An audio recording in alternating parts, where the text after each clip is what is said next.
Hello and welcome to the Junkyard Love Podcast.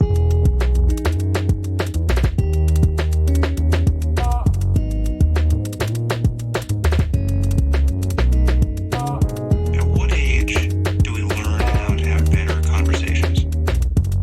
At what age do we learn to have better conversations with ourselves?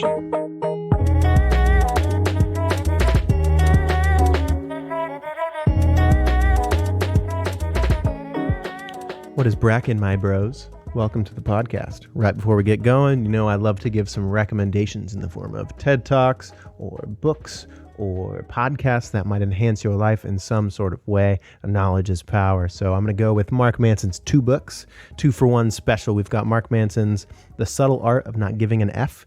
Hardcover is a bright orange cover, really catches your eye. And the second one is a bright teal color, and that is Everything is F'd. Shaylee just finished the first one, so it's fresh on my brain, and I finished the last one when he came out with it. They're both great books for people who perhaps don't read a ton.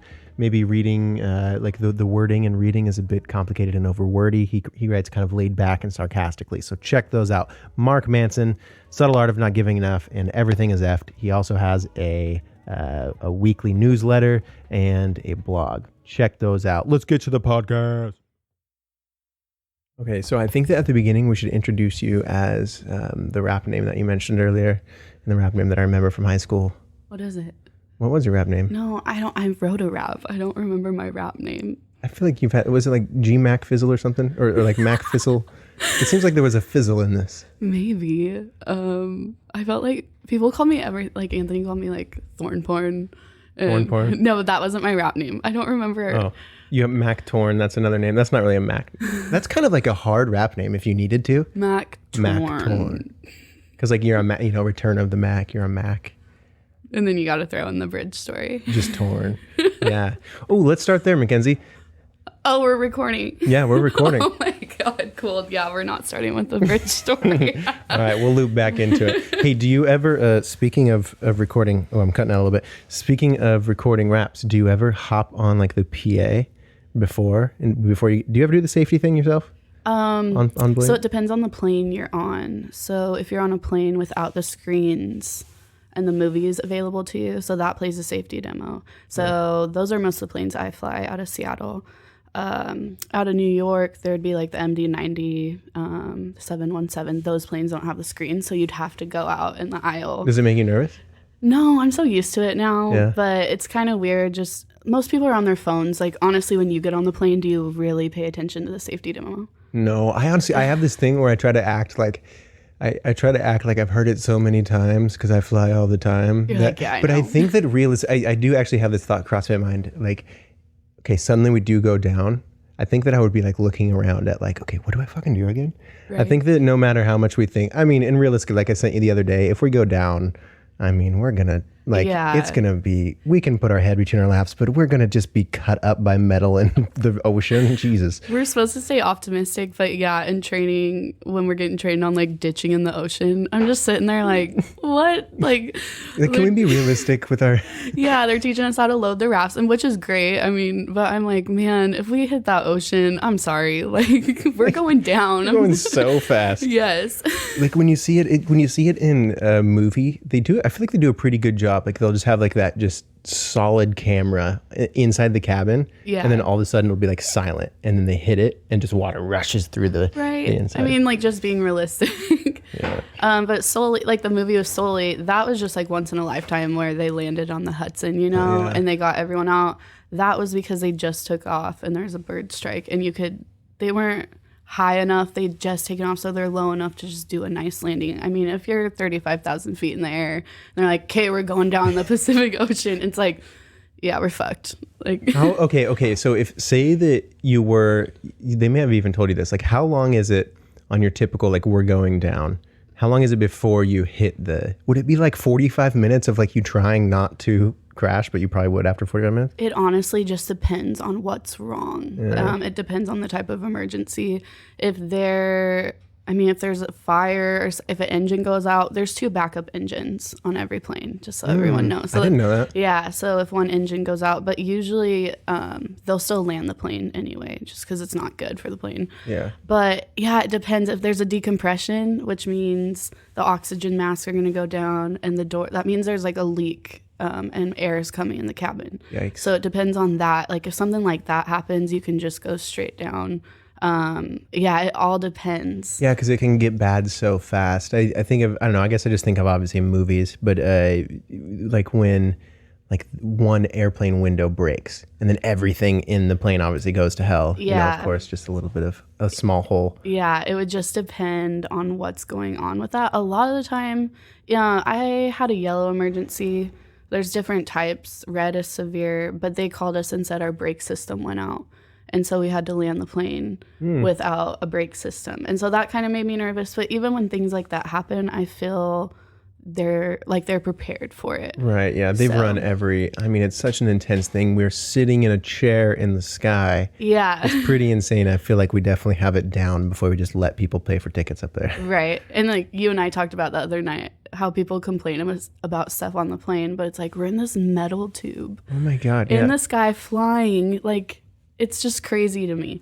Yeah, people get so caught up in their entitlement, for lack of a better word, I guess, but just like you see it a lot in customer service, but I feel like you probably see it fairly often, because people are pretty high nerves. A lot of times people are traveling, they're stressed, regardless of what they're doing. If you're vacationing or you're going for work, it's like stressful to fly. So like you probably get kind of the asshole side of people often too. A lot of the time, yeah. Not every flight. It's crazy. New York to LA is a really hard flight for me to work because everyone's so entitled. It's just 2 big cities. Yeah. Everyone's complaining about everything, I feel like. And so when I was based in New York, everyone would want to do those flights because celebrities are on them.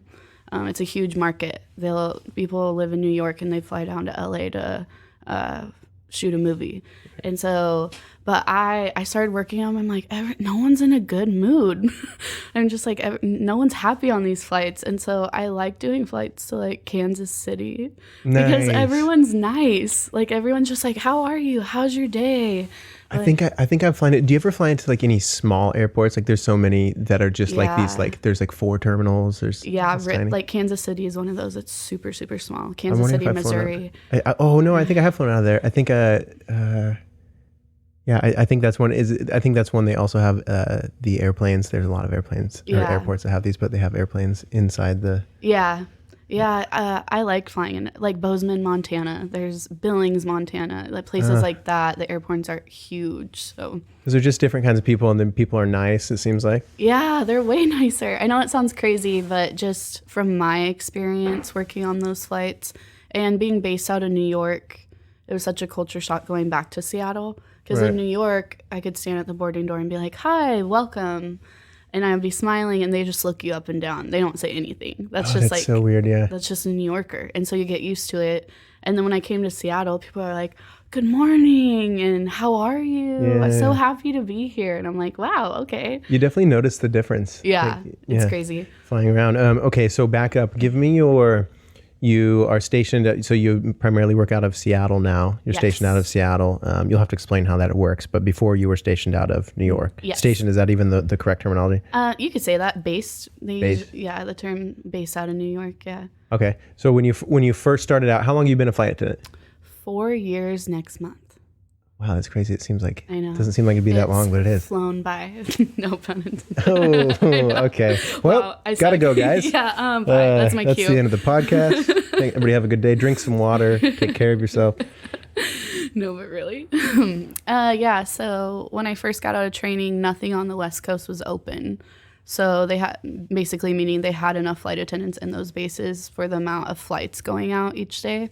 So my choices were Minneapolis, Boston, Detroit, and New York. And none of the other ones really appealed to me. I was like, all right, I'm going to go big. Yeah, go big or go home. I'm going to go to New York. And I'm really glad I did it. It was a really cool experience. But you're in charge of 3 airports there. So I think that's part of the reason why the base is kind of open and it's more junior. Seattle, you have to just worry about driving to that one airport. But in New York, it's LaGuardia, JFK, and Newark. So they could call you and be like, hey, in 3 hours, you need to work this flight in New Jersey. And it takes like 2 hours to get there. So it's things like that. I feel like the more senior people want to be at a base with one airport. Yeah. Did you, when you first started, when you first like had your desire to even maybe look into being a flight attendant, is that where you wanted to be working for this company? In New York? Well, for Delta. It was never a plan. Never a plan? It was kind of weird how it happened. So a lot of you probably know Keela Moore. We went to high school with her.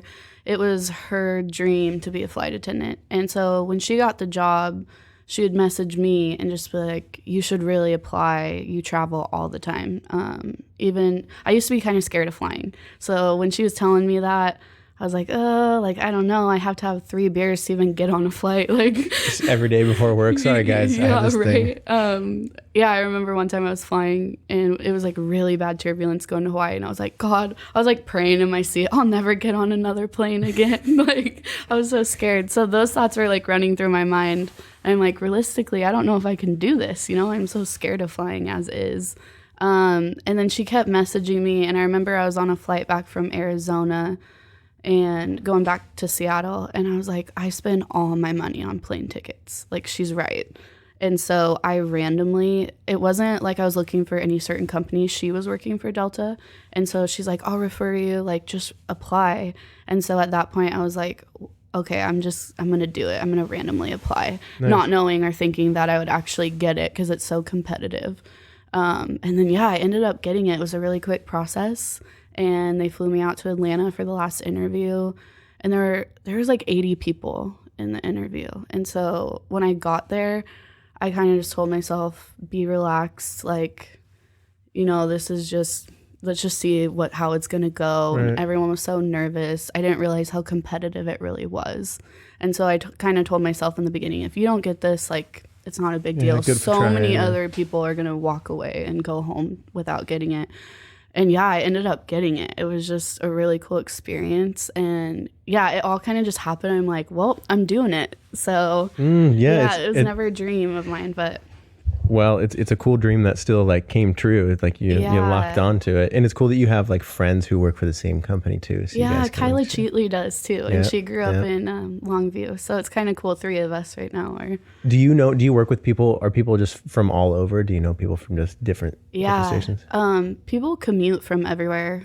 So like when I was based in New York for a while, I was living with the Gebhardts, and so I had a place in Washington, and then the day before I would have to work, I would fly to New York some of the time. So I know people that have commuted to New York from London, like they live in London, and then they'll fly in to New York to work, and then they go back after. I mean, that seems so crazy, but like if you can make that work, that's actually super cool. Yeah, if you get free flights. So people are from all over, and you meet so many cool people every time I work.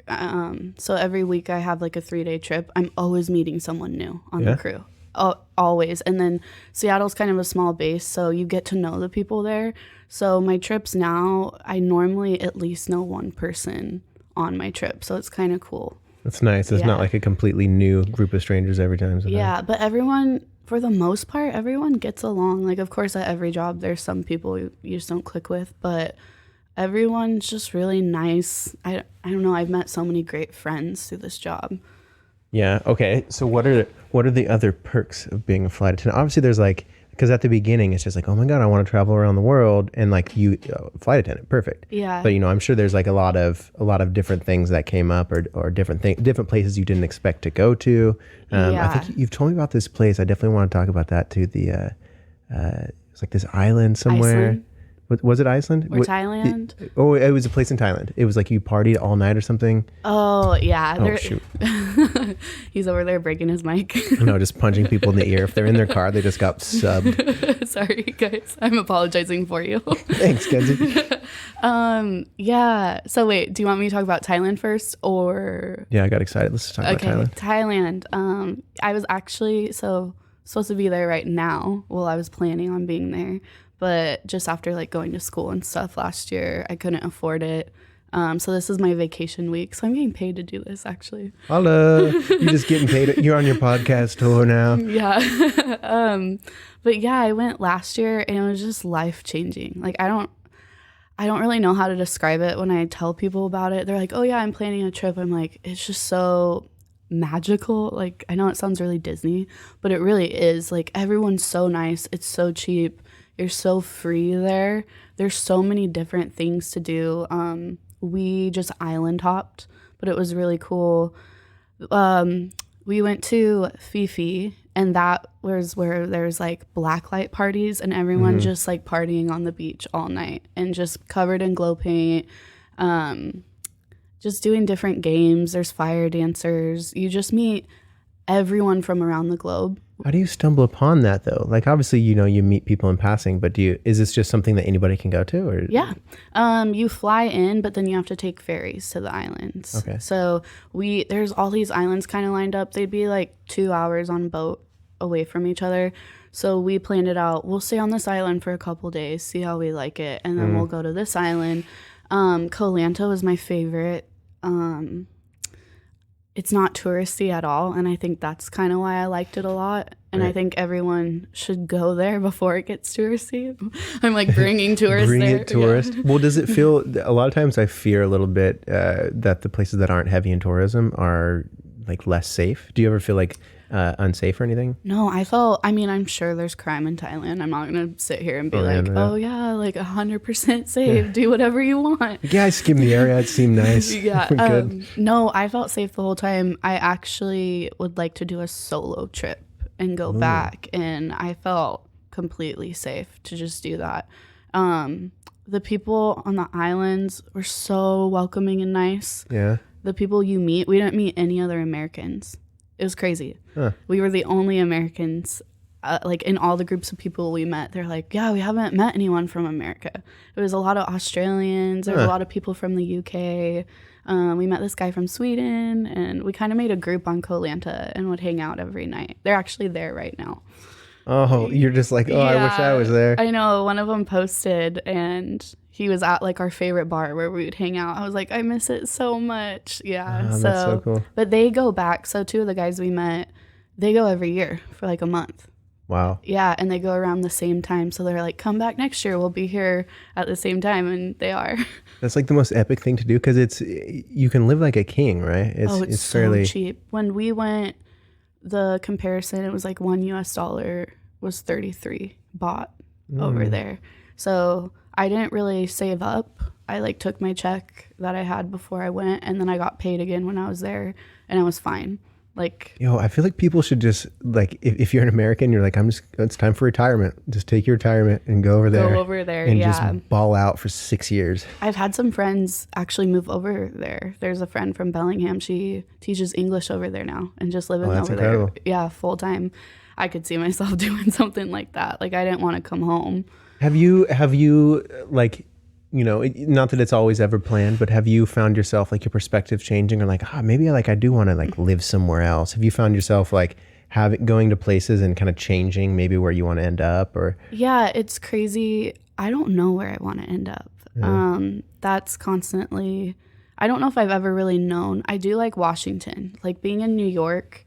It was such a cool experience, but it's so chaotic all the time. You could never find a ton of sense of peace. Like, there are areas, of course, you can go to, but like not having a car and everything being so expensive. So being there, I'm like, I'm so happy I got to experience this, but it's time to go back to like Washington. Right. And then now I'm in Washington, and I don't really know what my next move would be. But I've definitely gone places. When I go to Iceland, it feels like home.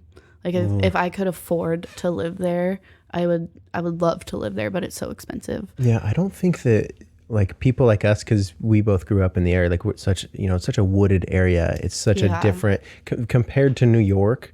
It's just so different. Like I was just in New York within the last year, and it was my first time there, and I did enjoy it, and it was very cool to like, culture and people are so cool. This is great what we've built, but it's this like, there definitely was this claustrophobia, feeling this like, I felt a little condensed. Like I felt like if I had a couple days there, I think that I would probably like be fairly depressed myself, honestly. Oh, really? But yeah, I don't know. I think that might there's just a lot packed in one area. But Iceland, Greenland?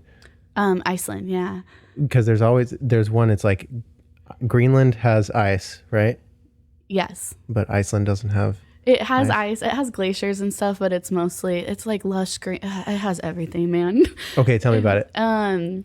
It just like, it's a sense of home. So you go there and I feel like you can find anything. There's mountains, there's volcanoes, there's black sand beaches, there's blue lagoons that you can go to, hot spring rivers. Like we did this hike and you just find this river and you go in and it's like a hot tub.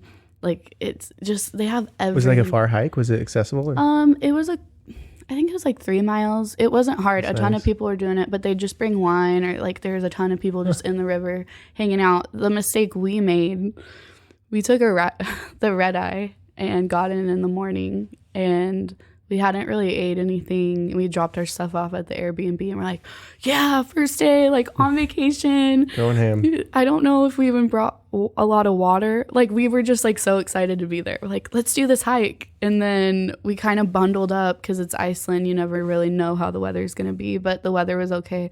So we're just sweating. Like I'm like taking off layers. And then I'm like, we haven't ate. Like I'm just thinking to myself, like we're gonna be on the news. We're gonna die. Right? Like first day of vacation. Oh, sorry, I hit the mic. No, it was great, but yeah, there's just so much there. There's glaciers. There's a lot of different tours you can do. Scuba diving.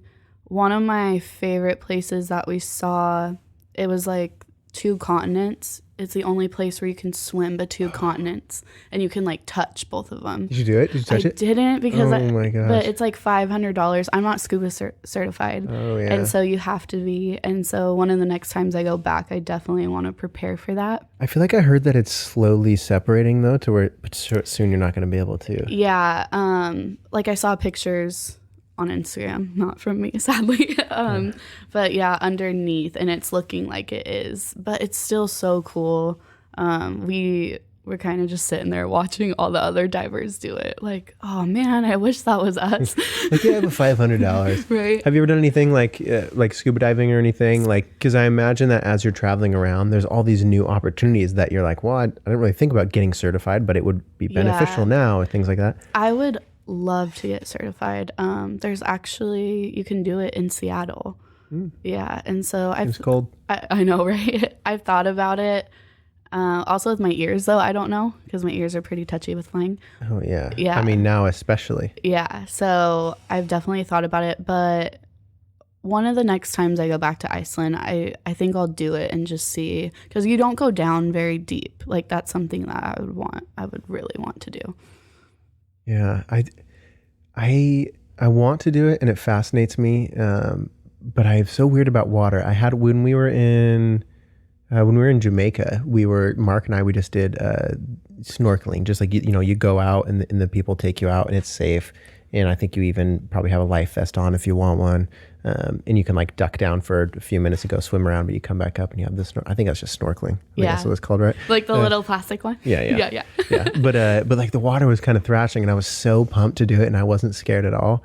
But then the water was just thrashing so much that by the time I got out there and like tried to get my breath, I just kept getting hit with waves, and then I had this like panic that I couldn't seem to shake. But I still have this like fascination, so I want to try it again. Yeah. That's not scuba diving by any means. I know that, but baby steps, I suppose. Yeah. No, and especially with being in an unfamiliar place, I can get how you can get anxiety in places like that. Definitely, my family and I went to Hawaii.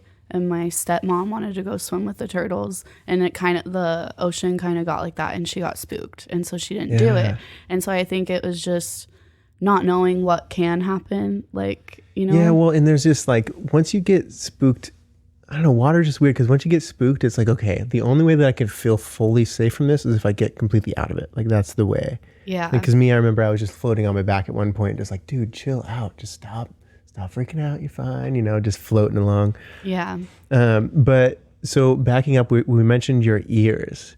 Do you want to talk about that? I feel like that's interesting. That's something we're talking about. So you have like bionic ears now, and they drain fluid down your throat. That's what I know. Yes. So when I had no ear issues before I started flying, and then I never thought about it. Like that's one thing starting the job. You don't really think about health and like all those things. You're like so excited about it.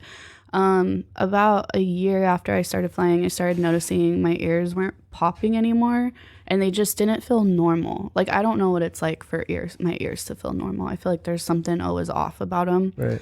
And then the feeling would kind of go away, but then would come back like a couple months later.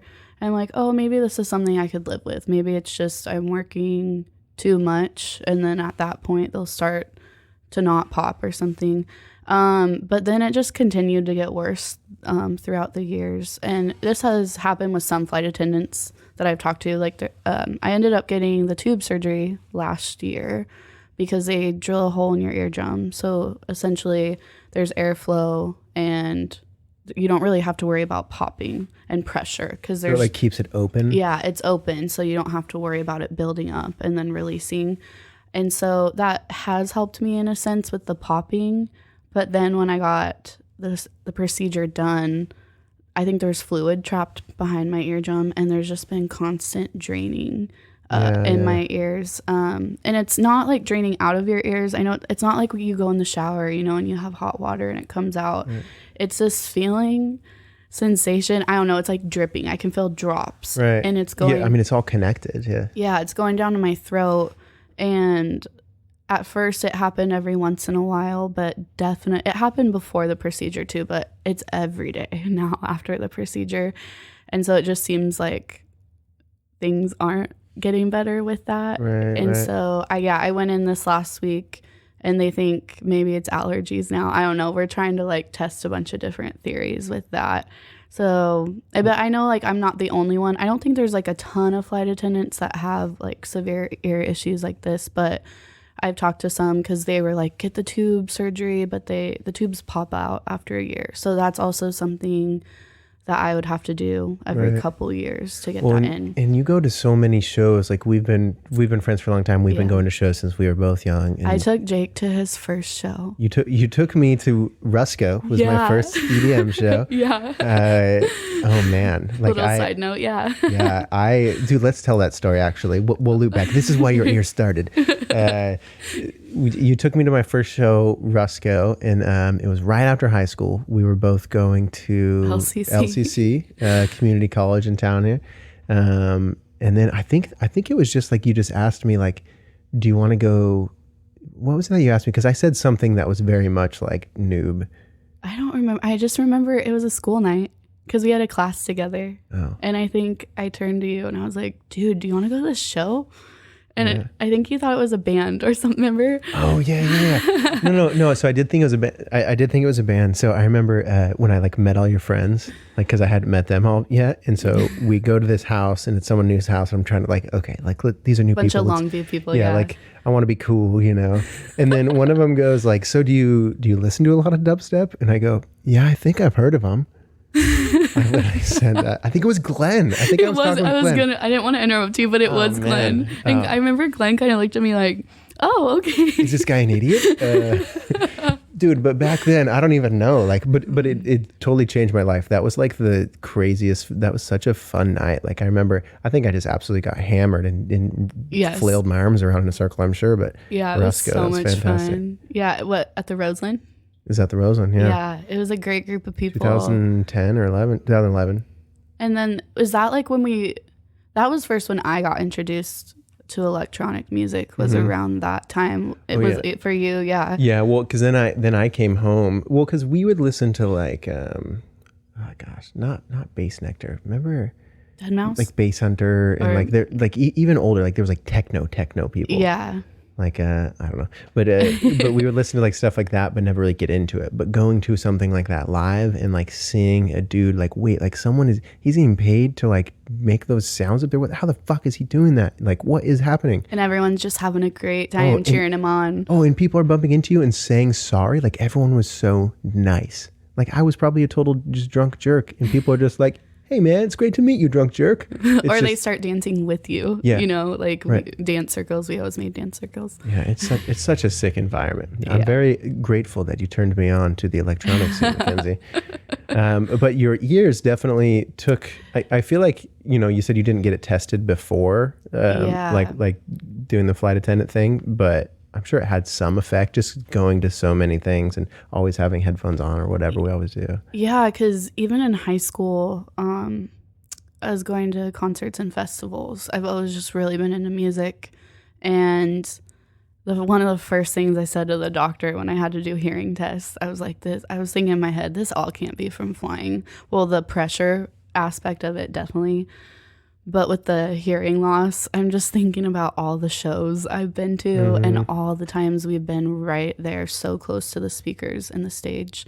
And not only that, me being a music lover, I mean, music's in my everyday life, whether it's blasting in my car, in my room, in my headphones, you know. And so I've known that's obviously not good for me. And so I think it all tied together in that sense. Well, I think that's just the art of getting older, right? It's just like, oh, everything you love, you can't have all at once. Right. You got to just slowly start balancing these things. And it's like, you can't go listen to as many hours of music and as loud as you always used to. And yeah, I've definitely, well, especially with dubstep and all the stuff all the shows we used to go to. Yeah. I mean, it's just noise. It's hard on your ears. And we would always get to the front, you know. At the Roseland, I remember just being at the front for a lot of shows. And was it Crisley? Oh, Crisley. We've seen Crisley in Portland a few times. Yeah. We were in the very front, but next to the speakers. We used to do that. Oh, I remember that show. We talked about the Bohemia Warehouse too. Yeah, the other night. Yeah, we talked. We used to go to a lot of shows. There was one that Mackenzie remembered the other night that I had gotten thrown out of. I think I was out of a warehouse. Yeah, I was caught buying a Molly Rancher. Is the verdict. But no, that's exactly what happened. Yeah, you know what's so funny? I mean, I don't know. I was so young back then. But what's so funny is we were thrown out, but then the girl who sold the Molly Rancher to me was also thrown out. And like we talked afterwards, and then I still bought a Molly Rancher from her. And it was like shitty. I don't remember. I remember like being super unhappy about this Molly Rancher. And then all these shows, I mean, tied into, remember you started throwing outdoor parties. Yeah, let's get into that. Those were so much fun. Yeah. We've mentioned that a couple times. It's cool because there's a couple people that have been on here, and you start talking like, where do we meet or how do we know each other? And a lot of people like have came into my life hearing about those parties or starting from there or whatever.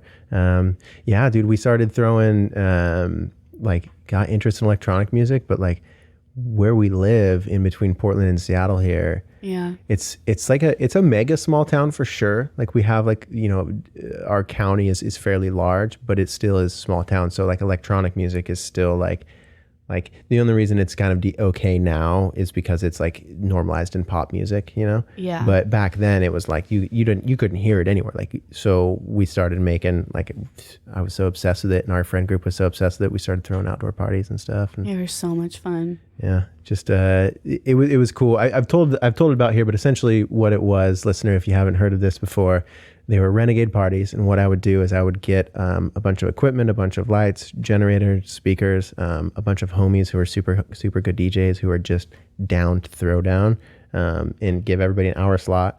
I would essentially give people the date and the theme, so they knew like what to get, and then they knew what general area, like what count. I think I would just say like it's always in this county or whatever. Yeah. But and they knew the date, and then so the day of or the day before I would release the address or the directions, and you'd have to like be in on the circle. You'd have to like know the right people to get the text or. Yeah, I remember there'd be like a line of cars, like 10 cars following each other, like going people to the create events. trains and stuff. Yeah. Oh man, those are such good times. I mean, yeah, everything after 21.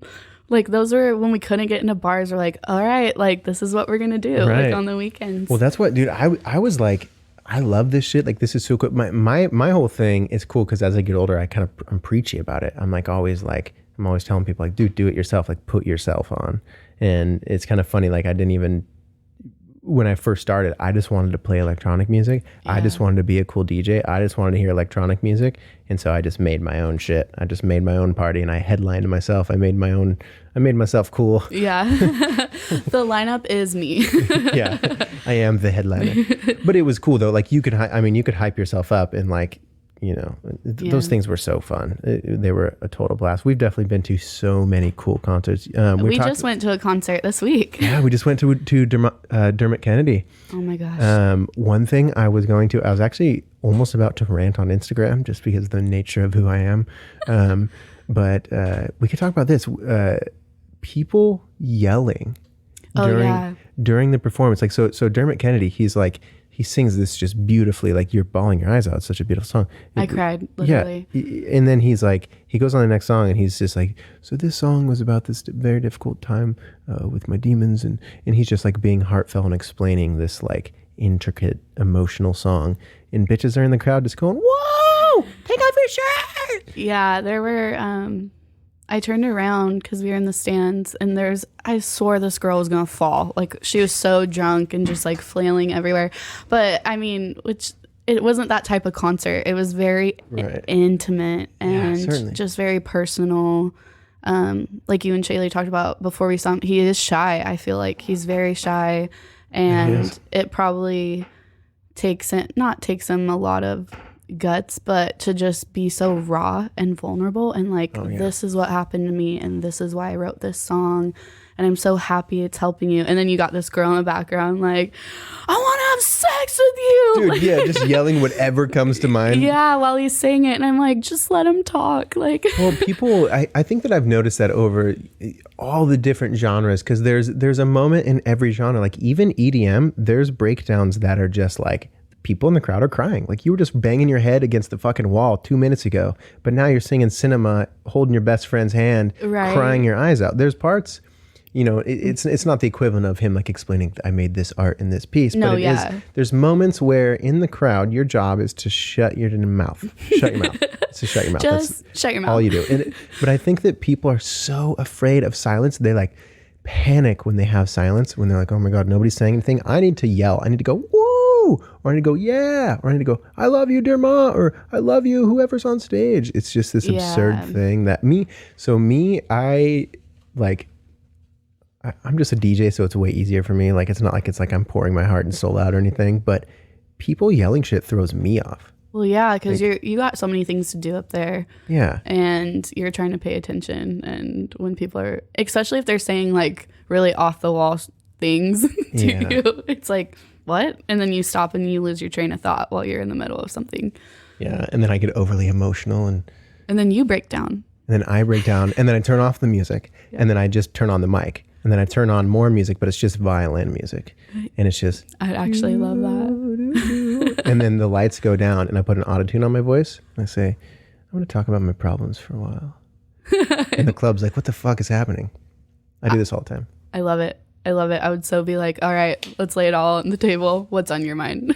What's on your mind? I know. I always like when the artist gets on the mic and they're like, hey, how's everybody doing tonight? There was this meme that I saw and I always think of it. Like, well, I'm glad you asked. I've been kind of going through some things lately. You're like honestly? Thank goodness you asked. I've been really wanting to get this off my chest. But yeah, okay. So yeah, Jake and I have been to a lot of festivals, a lot of shows. I kind of want to talk about What the Fest. I definitely want to talk about it. Because I didn't even know about it until you guys went. And they invited me, and then it was probably the best festival I've ever been to. Okay, lay this out for someone who has like probably been to a concert. They've never knew any festival, like any massive, let alone an immersive festival. Like, describe it for these people. Oh God, it's so hard. I'm like, so great. It's magical. Yeah, right. Here comes like the Disney lingo. It's magical. Yeah. I felt so free. It's one of those places I turned my phone off for like the first 3 days. Was it? We got there the night before and Mio, I just remembered. Oh my God. No. You were just just shitting yourself the whole way there. I just remembered that when I said the night before. I didn't. Okay. For everyone listening, I did not shit myself the whole way there. I was so sick though. Yeah, we took an RV there, and so because once you're on the like once you're there, it's like you enter the gate, you show your tickets, you're in. Like they check your RV and make sure you don't have like AK-47s or whatever. But once you're in, you're in. But anyway, so we took the RV there, and it's this very comfortable thing, and we figured we'd have like the people who weren't driving. We figured we'd have a couple drinks on the way, and. Mistake. And Mackenzie has never used Mio, the concentrate that comes in the small thing, like the size of smaller than the palm of your hand. You squirt in a couple squirts and water and your alcohol, and it's fantastic. But Mackenzie thought that you needed to use the whole bottle. Well, of Mio. I was like, "What is this?" And they're like, "Just put a Mio in it." Right. So I'm like, "All right." We didn't explain that it was a concentrate. Yeah. know? So I like squeezed. So I had water and vodka, and I squeezed this whole Mio container in there, and I'm drinking it, and I'm looking at. This is so dark. Yeah, I'm looking at our whole group of friends like at their cups, and I'm like, how the hell are they enjoying this drink? I think mine was like fruit punch, and I'm like, this is disgusting. How much of it did you drink though? Because you like the whole thing? No, I didn't drink the whole thing. I think I drank half because I remember turning to Kelly, and I was like, you guys drink this shit? And everyone's like, yeah, looking at me so weird, and I'm like, try mine. And I just remember he took a sip and like spit it out right away. And he's like, what is this? I'm like, you told me to put a Mio in it. And they're like, not the whole container. Oh, no. Well, it was all this sugar, and we were on this bumpy road in the RV. And I was going up the mountain. Sick. Everyone's partying. All my friends are drunk, dancing, singing songs. I'm green, sweating, feeling like I'm going to puke my guts out. I think we're like going up high elevation too. Oh, because we took the back way, and so we're just going up a mountain. It was in the very back of the RV, so it's super bouncy. And it was just on like gravel, so it's going up and down, and I'm in the back, and I'm like, I remember I just wanted to be left alone, and the bathroom wasn't working, and everyone was drunk, and they were peeing in this bucket. Remember?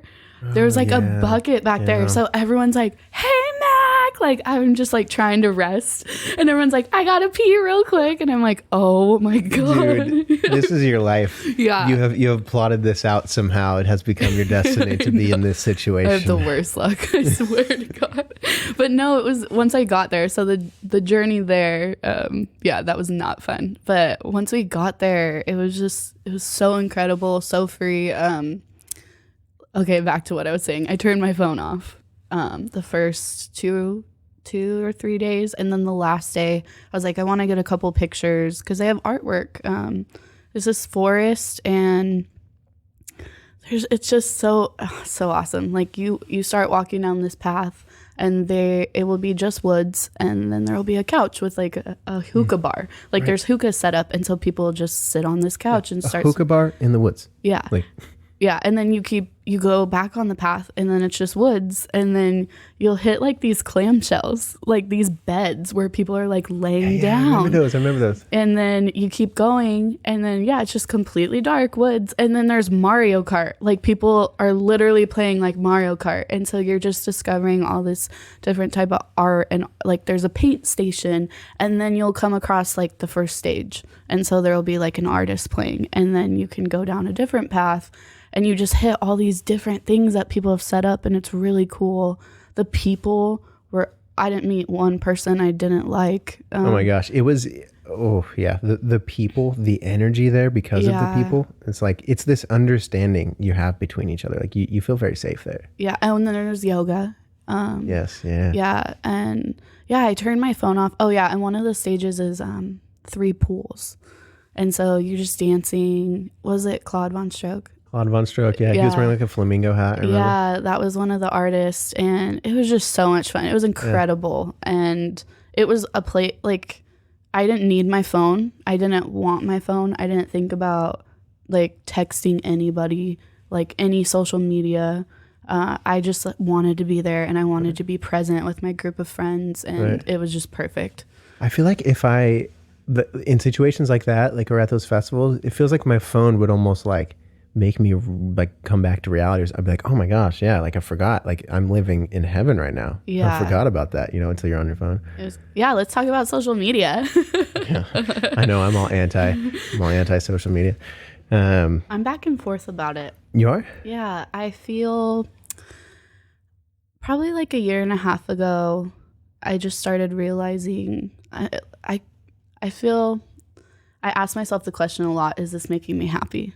With a lot of different aspects of my question, life. I'll, if I'm feeling some sort of way about something, if you really have to ask yourself, is it making me happy? It probably fully isn't if you get to that place. Right. And so there's different things I went through my life. But yeah, social media, I'll be like, I'll get off of it and I'll just be like, why do I feel the need to spend a couple hours on my phone every day checking up on everyone else's lives? Like, why? And I do, like, I love keeping up with my friends. It's not that I don't hate social media, but it's like, why is our phone this prized possession that we feel like it's like a prize? If you don't have your phone all day, you're like, I need to get to my phone. I need to look at it, see who's wrote me and stuff.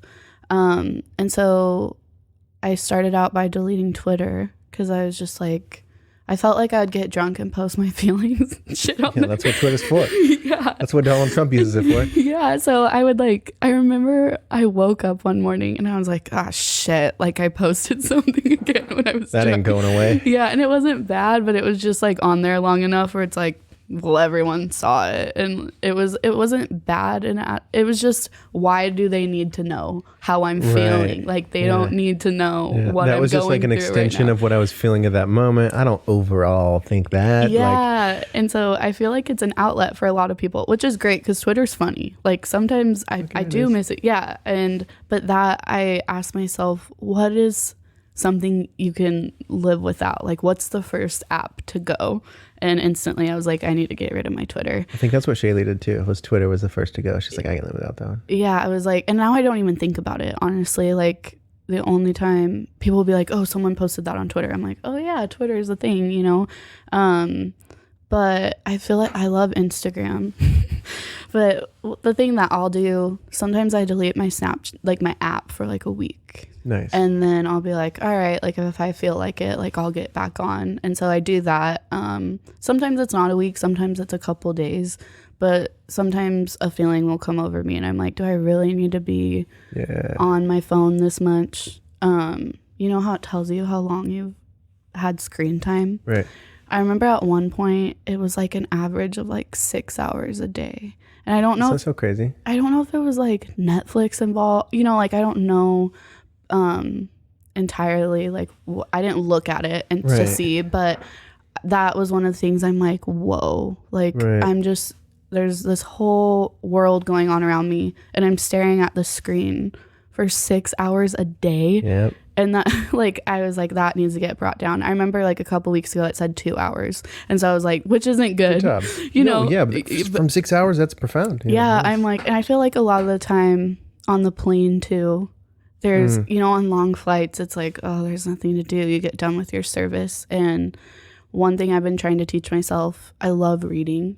And so I've told myself, if I feel like I need to get on social media, pick up a book. I like that a lot. And just start reading. And so on the plane, I'm trying to train myself to do that. Right. And so, yeah, I'll just start reading a book instead of doing that. Yeah, I think that's a really good idea. Shaylee has been doing that more lately too, because she at the beginning of the month deleted the rest of her social media. Like she just wanted to take a 30-day break. Mm-hmm. And she's been reading more as well. I think that we a lot of the things that we do, we don't really like know why we do it. We have like our our age, for example, like we're the same age. We grew up, graduated the same year. So we grew up, you were at a different middle school than me, but I think that we had started to get more technology, more cell phones when we were still in middle school. So the iPhone came out in 2007, I think, or 2008. I don't remember, honestly. Yeah, but it's just interesting. So essentially what I'm saying is we, like our age, we rode the technology wave. Like it was like we got all the cool shit. We were like we're the guinea pigs. Like our age group, we're 27, 28 now. You got to do MySpace. We were the first one, like MSN Messenger. We got to experience all these cool things like right at the beginning, like when they were first popping up. And they carried their momentum and we just continued to use them. And they spread out to Facebook, Twitter, Instagram, whatever. And they're so cool. Like they're so cool. But there was never really, up until like 2 years ago, there was never a moment in my life where I stopped and said like, wait, why am I using this? Like, not that it was like, oh, like you've just been sucked into this thing that sucks and it's a terrible vortex. It's just like, no, I think that anything in your life, you should be able to take a glance at it, stop, take a glance at it and say like, do I want to do this? Is this beneficial?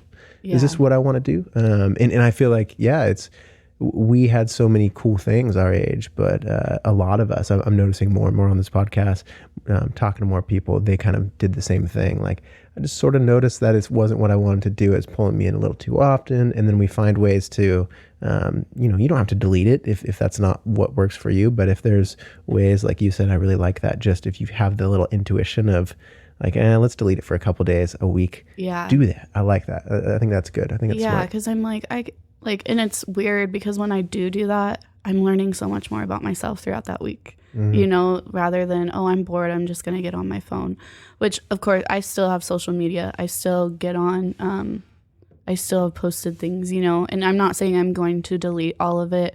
I've just really been asking myself questions because honestly, like, I'm conflicted because social media, it can be a beautiful thing. Like, I follow so many artists and I learn about travel on Instagram, and I follow a lot of musicians and I find out about tours and new albums coming out, and I do like seeing my friends post, so it can be such a beautiful thing. I think it does cause a lot of issues in relationships or just everyday life too, though, and so that's why I'm trying to find that balance with that. Yeah, no, that's good. We have to find balance. We have to like set our own rules for balance too, because it's not like these companies are like trying to, I mean, there's little things where you can set your screen time and stuff, there is little things like that all over, but they still take our initiative, like the companies can offer things, trying to help us out and not have us just sucked into the phone all day if they want to, that is, but we still have to do the work and be like, you know what,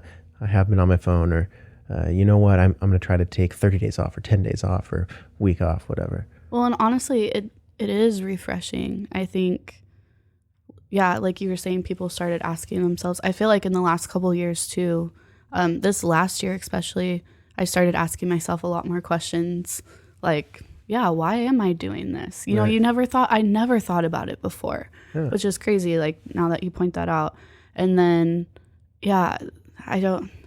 I just been asking myself a lot about what I want and different things like that. It's a cool age to be. I'm enjoying these conversations on the podcast because, so far I've had like similar age people, like, over between like 24 and 30, around that age.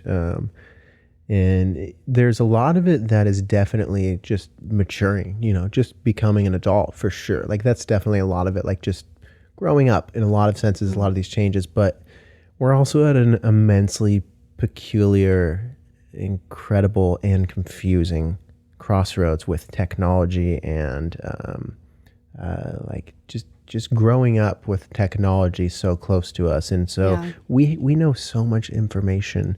You and I know so much because we've always had a phone at, whatever, since 7th grade, since 8th grade, we've had a phone.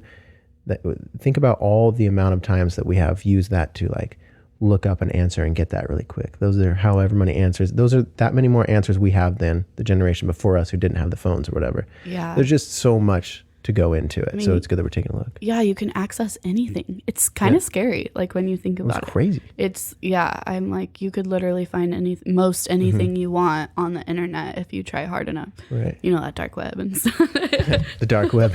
What's your favorite dark web website, Kenzie? We'll talk about this off mic. I'm just kidding. That's where I put my rap lyrics. No, but it's I heard this thing, Duncan Trussell talked about it one time. I don't even know if he intended it to be this like super mysterious sentence as he was describing it, but he was like, so think about technology, right? You have, whatever jumped from TVs to like where we starting to have computers. And then they become personal computers. So they're like in people's homes. Rich people kind of have computers and they're on the desk, they're on the table, right? Yeah. And then over the years, more and more people, like then the poor, not just poor people, but like everybody, if you have a modern household, you have a computer, it's on the desk. And then time goes on and the computers get smaller and they get lighter. And then they're laptops and you can pick it up off the desk and you can move it around. You can take it to the coffee shop with you. And then you have cell phones. It's not connected to the wall anymore. It slowly it moved itself from the wall to be more portable. And now you can leave the house with it now. And now you can leave the town with it. And now it's in your pocket at all times. And slowly it's moving from next to our leg here up our bodies. It's going to be on our glasses, our Google glasses, our neuro chips, whatever it is. It's interesting. He basically laid it out to be this. He's like, it's like this creature who created itself on the table. And it slowly has moved more incorporating with us. Like it's part of us. You do not leave in today's modern world. You don't leave the house without your phone. It is a part of us now. There's a lot of us, like, it's not that you would die and explode into a million pieces without it, but if everybody lost their phone for 2 weeks, all of a sudden, all the phones in the world just fry, we would lose our fucking minds. Yeah. We wouldn't know what to do. That's scary. But no, that's so interesting you said that, because I've never thought about that. And then it goes to the Apple Watch. Like, not only is it a watch, now you can call, you can text. So it's like, oh, when you can't have your phone in your hand, don't worry, you have this thing attached. Yeah, you have this thing attached to your wrist, and you can see what everyone's writing you and do anything on it. Well, so I study Yuval Noah Harari. Have you ever heard of him? He's an author and a historian. No. Yuval Noah Harari. He's awesome. I have one of his books actually. But essentially, I was watching this thing. He talks about how where data is now like such a commodity. Like, there's so much data on people. They have so much information on people that it's now time where a lot of our actions aren't necessarily our own. You know, if you're looking at your phone so often, like if you're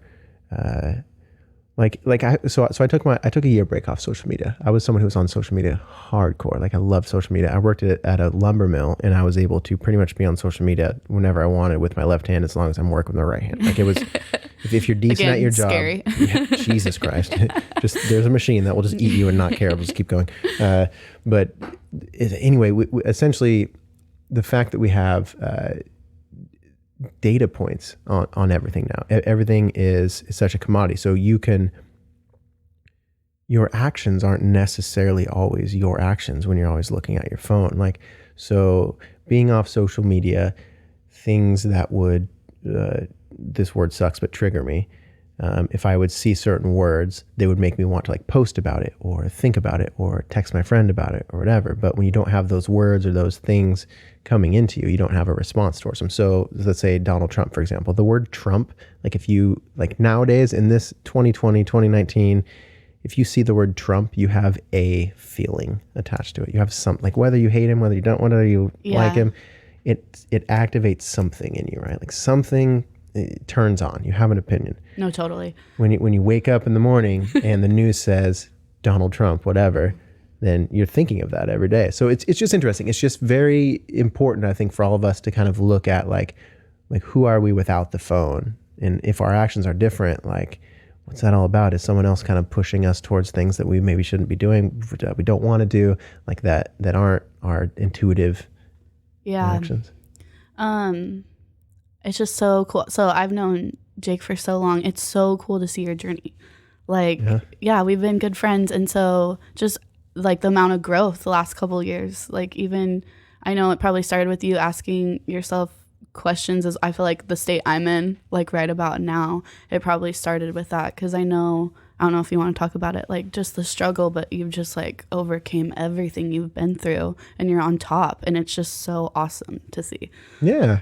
Well, I'm glad. Yeah. I thank you for pointing that out. That's how it is. It definitely was. I just started questioning what I was doing. I was just so depressed, and so I wanted to die. I wanted to take my own life. That's all I would think about all the time. And I had a night where I was just like, of course it's more than one night, but it seems like this night sticks out. And it was just like, it was like an ultimatum almost. It was like, dude, if you're going to do it, or like get to work and see if you can figure out what the hell's going on here. Because a lot of times we in me especially, like things happen to us or thoughts come at us, or like we think of things and we just think that that's who we are. We just think that every thought that pops in our head is who we are. Like, okay, well, other people can walk past a knife without thinking like weird thoughts about it. Like, why can't I? I must just be an evil piece of shit, you know? So you have these thoughts that you assume. And if you don't stop and question them, if you don't say like, wait, why am I doing these things? Or is that me? Is that what that means? You know? And then if you don't have the answers right away, you start looking up books, you start searching it, you start looking on YouTube, you start listening to podcasts, you start finding other people who have had similar things, and you learn that you're not alone, and you learn that the problems that you're going through have end holes that you can crawl out of, you know? Yeah. And so I don't know. Yeah. It's interesting to see where it's led. Like, it seems like I always like, you know, I have my dreams and I have my like, that would be cool to do. But it seems like things just keep popping up. Like the podcast seems like it kind of created itself in a way, you know, it just seemed like it's like, oh, of course I'm going to do a podcast. It's just the next step right here, you know? Yeah. So, and you never know where it will lead. Thank you for sharing that, by the way, because I know like it's hard to be open about stuff like that sometimes. Yeah. But I think over the last couple of years, as a society, it's been really great that we are more open and vulnerable about these things. Because before I felt like it wasn't talked about enough. No one talked about depression. No one talked about suicide that much and stuff. And then the more people have opened up about it, it is normal, not normal, but you know, you're not going to feel, common. Yeah, you're not going to feel 100% all the time. And I think a majority of people do have those thoughts, but then when it's not talked about, you're like, oh, yeah, like how you felt. You're like, I'm the only one that feels this way. Like, right. Yeah, I'm stuck. And it's like, you aren't stuck. I mean, a couple years ago, I was at a point in my life where it was kind of similar.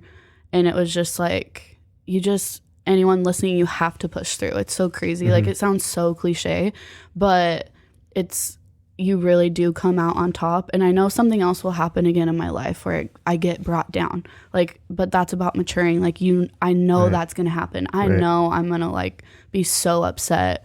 Probably this year or next year, something traumatic is right. going to happen that's again life. In your life. But you look back at these times and you're like, if I made it through that, like I know I'm going to hurt for a couple months. I'm right. going to cry, but I am going to make it through this as well. Right. So it's just cool. I don't know. It's a journey, man. What doesn't kill you makes you stronger, as Kelly Clarkson would say. It's so cliche. Dude, that song came on the other day and I was like, I want to yell this song so loud. It's so tight. That's a great song. Honestly, you should probably sing it on the podcast right now. What doesn't kill you makes you stronger. Try a little harder. I don't really know that. I don't either.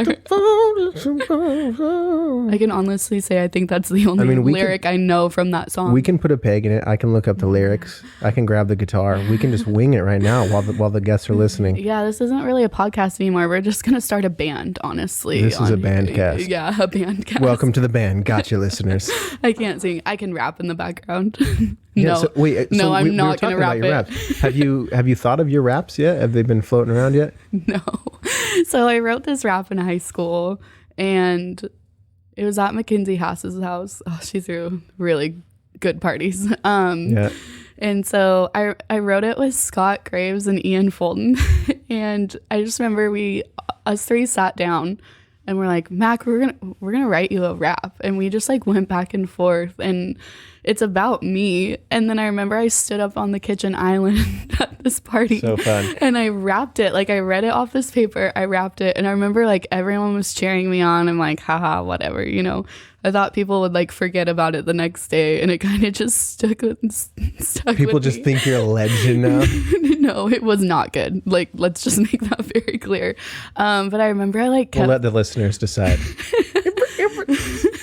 Wicca, what? No, I kept the paper, and I remember I like brought it to school with me, and I ended up memorizing it. And so if I would get drunk at a party and someone would bring it up, I would rap it. I still know the rap, but no, there's no way. Yeah, no, I know it for sure. I think that I'd be willing to bet now. I mean, I guess I get a little bit when we work with interns when I'm like flying around. There is more access, like young kids in high school have more access, like making beats and like putting autotune on their voice and like rapping and stuff like that, which super excites me. I'm wondering, like, none of us really had that back then, like just rapping for fun. Yeah. I would love to see that happen. It's something I talk about on this podcast a lot, is like kind of that mindset of like, dude, you don't have to make music to be famous. You don't have to make music to show it to anybody. You don't have to play guitar to show it to anybody. You can do these things because it's enjoyable for the human experience to rap over a beat with your friends, or play some, like, mess up on guitar, or fail and play some terribly wrong keys on piano while you're learning. Like, it's really cool that nowadays I'm seeing, I guess, a little bit more and more kids being able to try it. Although I do think they're trying to get famous, which sucks. But which sucks. Which sucks. No, music is such a beautiful thing. I mean, it's for everybody. It's one of the number one parts of my life. Like, I don't know where I would be without music. Someone like Dermot, like, just so raw, being able, like, this guy's able to write a song and you can just feel the emotion. Like, you can, his lyrics, it can relate, his songs can relate to anyone. Like, you listen to him. I mean, I started crying at the concert during my favorite song, and I remember the first time I ever listened to it in my car, I just broke down and started crying. Which song was it? What? It's called Without Fear. Without Fear. Yeah. That one got Shaylee too. Yeah. It's the name of the album, and it's the last song. But I remember listening to the whole album, and I didn't cry. I'm like, oh my gosh, this is so great.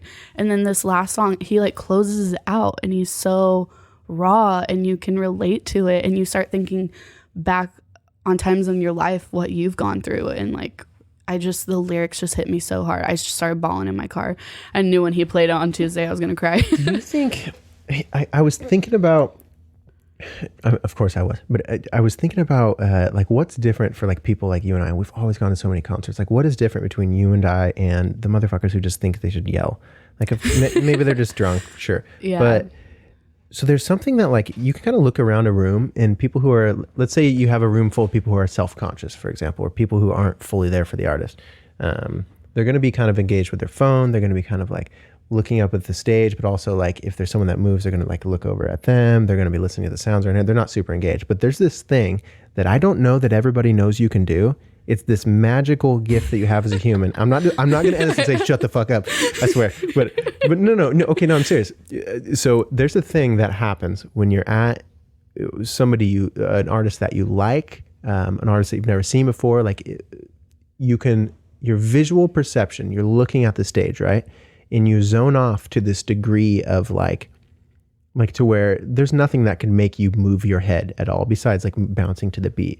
But like, you almost kind of like blur what you're seeing. Like, it's a thing that's like normal for you and I. Like, we've been doing this forever, so it doesn't seem profound. But I think that actually there's many people who don't give themselves this. I think they don't allow themselves to just like, dude, next time you're at a concert, next time you're at a show, gaze at the dude on stage and commit to like not looking anywhere for 20 minutes, or 15 minutes, whatever it is, and just be just unlock your jaw and drool if you need to. Like, just stare at the lights and be in what this artist is saying. Completely remove yourself. Don't add yourself. Don't think that you need to yell. Like, clap if you want to clap, cool, but remove yourself. I don't know. I don't know. Maybe I'm overanalyzing. No, I feel like I can relate. Like, I do that because I love music so much, and when I like an artist, seeing them live is just such a beautiful thing, because you know how for someone to get up in front of an audience that big, I mean, like, I've seen people at the Odesza, you know, like, these are huge stadiums. Yeah. For them to get up there and just be so raw, like, not only they recorded this album alone, you know, like they could be raw alone, but then they have to bring it to the stage and stuff. And I just feel like people need to respect that, and people don't understand that. I've met a lot of people though. So a lot of our friends, like some of my friends don't really appreciate music, which is great. Like, I think I'm just like so invested in music, you know, but I feel like they don't really see, like, some people, they're like, oh, I didn't really like listen to the lyrics. I'm like, do you get this song? Are you hearing what this person is saying? Is like, crazy what they just said? Yeah. And then some people are like, like, or if it's not the beat that they want, you know, there's so much beautiful music, like the genres that I love, the full range. Like, I love everything, but if it's not like upbeat, if it's slow, they're like, no, I can't listen to that. Right. You know, and so, but if you really just take time to listen and just put yourself in the artist's shoes. Like you're saying, like at the concert, just really focus on that artist. I mean, you paid money to see them already. Why wouldn't you, you know? But no, I totally agree. Yeah, it's such a beautiful thing that like everybody has access to. And nowadays the production, like he's not a huge artist right now, but like he's able to have enough money to like, I mean, like his lights were sick, that like the stage effects were sick, his band was sick, they had like a lot of cool, like it sounded great, you know. Nowadays any concert you go to, visually and hearing wise, that's not a great sense, but it's gonna look and sound great nowadays. It's definitely like something awesome that we have. I know it's kind of selfish, but because like I feel like we discover a lot of artists that maybe people in this town don't know. Like Brockhampton, for example, a lot of, like I feel like they're becoming more famous, but at first people were like, who's Brockhampton? Like, what is a Brockhampton? Mm-hmm. What does that mean? But I don't know where I was going with this. I lost train of thought. Oh, I was saying, sorry, listeners, I totally zoned out. I said maybe it's selfish, but when these people are so good, and then I feel like sometimes when they become famous, it just like, I want all these artists to have so much big success, but then like, I just feel... I don't know how to describe it. You know what I'm talking about? It's this bittersweet moment where you watch an artist grow and you're like, you deserve this. And I knew you'd get here, but also I selfishly just wish there was 150 people in the crowd. Yeah. And you touched my hand because it's such a small crowd. And yeah. I remember before Odesza was even like a thing, I was living in Bellingham and I saw them play for free. Like they were... Buff? No, at the college. Like they literally they were going to Western and they played out on the lawn for free. Like a ton of people didn't know who they were. And I remember like watching them and being like, wow, like I really like these guys. And then it's been so cool to watch them go from like the Buff to Barclays Center in New York. Like they sell out 3 nights at the WAMU in Seattle. And like you have this, they're like, yes, you made it. But then it's like, oh, it's hard to get tickets now and all these different things when your favorite artist blows up. Dude, they're like Odesza is one that I'm always shocked with Odesza at who likes it. Like there'll be people who like put it on or listen to it, or I'll say Odesza and they'll say they like it. And I'm like, wait, you like Odesza? Like, cool. So many different types of people. It's definitely a language that everybody shares. You got your Odesza. Or how many times have you seen Odesza? Just once or? 8, just once.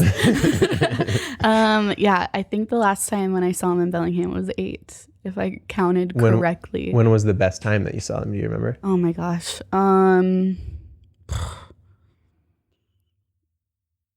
don't know. Every time's so special. It's different. I saw them do a DJ set at the Buff last year, which was really cool. Like it wasn't there. They were just mixing a ton of different What's the music. difference between a regular set and a DJ set for listeners who don't know? So their regular set, they have songs on their album that they perform, and it's just like strictly their own music that they're performing. With the DJ set, they'll mix anything from like top 40 to, they just mix a ton of songs together. So you could be hearing Cardi B and then they'll mix in one of their songs with it to a different beat, and then it will go to a different song. It's not full songs, different clips of songs. Did I describe that right? Yeah, pretty much. Okay. I mean, a lot of times they do like if they have 3 artists in the band, but they only have 2, they'll say it's a DJ set because it's not going to be the full thing. So they'll kind of switch like it on up artists, too. like the festival lineups and stuff like that. Yeah, like Nero did that often because they would. I think there's 3 people in Nero, but they would only ever travel with 1 or something. Yeah. So the Buff was cool because every time I've seen them, it was their music, which is great. But they just like were having so much fun. Clay was hammered. So there's 2 guys in Odesza. One of them was doing all the work and the other guy was just on the mic. He's like, fuck yeah, Bellingham, like let's party. And then Harrison just sitting there like doing all the DJ work. And then I just remember looking at my friend and Clay wasn't even facing the stage. Like he just had a beer, he has holding his beer up and he's looking at the projector behind him. Like he's not even looking. Like, these are our fucking graphics? These are sick. Yeah, he's literally just like dancing and facing the back wall. And I was like, dude, he's so fucked up. But it was just really cool. Like they were just having so much fun. Well, Clay was definitely having so much fun on the stage. But it was cool to see them in an like an element like that, and we were super close because the Buff is such a small venue in Bellingham. So but the other time, the time I saw them at the WAMU this last tour was pretty cool. I mean, I know it sounds weird to people that don't listen to music, but it was kind of like a journey. Like from the very first song, they literally take you, like it didn't feel like a concert. It felt like an experience. Oh, that's absolutely what it is. Yeah. That's what I think there is, we were talking about like differences in different kinds of music. Like there's certain music people go to party. They go to get drunk. We're going to go out. We're going to go, like, we're going to see this DJ. We're going to go see this guy and he's kind of party. We're going to dance around. That's like a whole different genre of music that it's like, okay, I'm going to paint this story with sound and you're going to decipher it with your soul. You know, it's so beautiful though. But it's hard. I feel like these lines get mixed up a little bit, but there is totally like Porter Robinson came to mind when you're saying. Yeah. Did you see his Worlds tour? I didn't. I saw him. I feel like the only time I saw him was in Vegas. Okay, so that was more of like a party set, I'd say, but or maybe Coachella. Oh yeah, he was doing Worlds. It was, Coachella? but he was playing with someone else. It was when he did a tour with someone else, and they were both on the stage. Oh, like Madion? Maybe, yeah. It was like two guys, but yeah. But either way, like it's so cool. You have these guys like Odesza and Porter Robinson, and there's so many that they create. I mean, because it can all be measured, like frequency, hertz, all these things. Like music is all. It hits different emotions, you know, like when I'm speaking, when you hear people like chanting or the om or the different chants, they hit like different areas of your body, the chakras of your body, the energy centers of your body. Yeah. And I don't know if you can get we're like both smiling even talking about this. It's so exciting. Well, because dude, you can get if you're open to experiencing it, you know, this is something that like an outsider who has never been to a rave, or an outsider who has been to a rave but they only went to get fucked up, like they only went to an electronic show because it was a chance to do Molly, or it was a chance to party and get drunk, or see chicks in thongs, or whatever it is that people go to. It's raves definitely sometimes. The chicks in thongs. Yeah, I mean that's why I go. But yeah, just kidding. But if you go with the open mindset of it, you can seriously experience something like, I don't know where else you can. I mean, church you can experience something like that, but otherwise it's like you don't get that feeling. It's so weird. The Odesza show I was talking about, I saw him at the WAMU, and I posted Odesza felt like church, and that was like my caption, because I brought my friend Ashley, and she loves Odesza, but she had never seen him.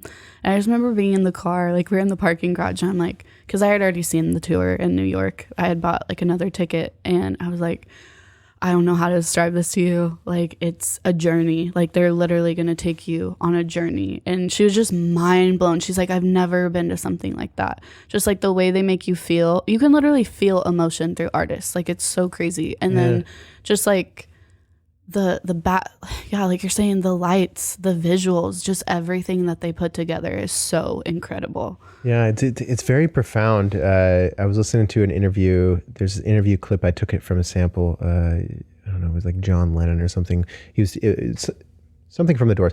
Essentially, they were talking about like the future of music. Like it'll be one person perhaps like with different tape recorders, and he's playing all the music and all these things. This is back in the days of bands and when we're still just writing music that way. And then years later, you have electronic music starts to come up, and then you have DJs, and DJs are controlling all the thing.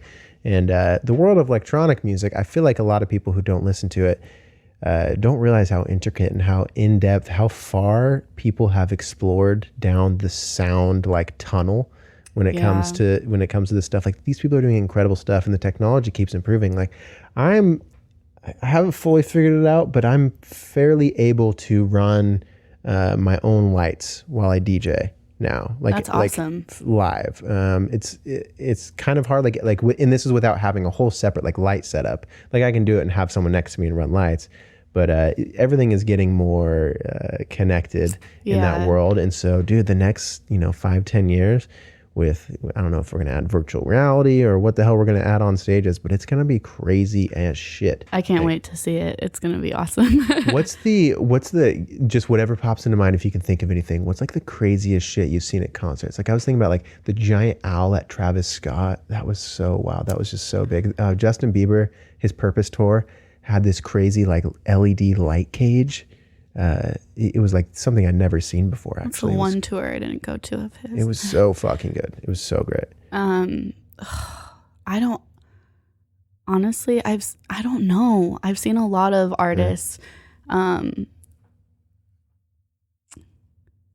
like lift up off the stage. You know what I mean? Like in different things. Cool. Have you ever seen where they lift up and they like float above the crowd? Yeah. So I saw Taylor Swift and she did that, and she like had acoustic guitar and she was doing that. I've seen a lot of stuff like that.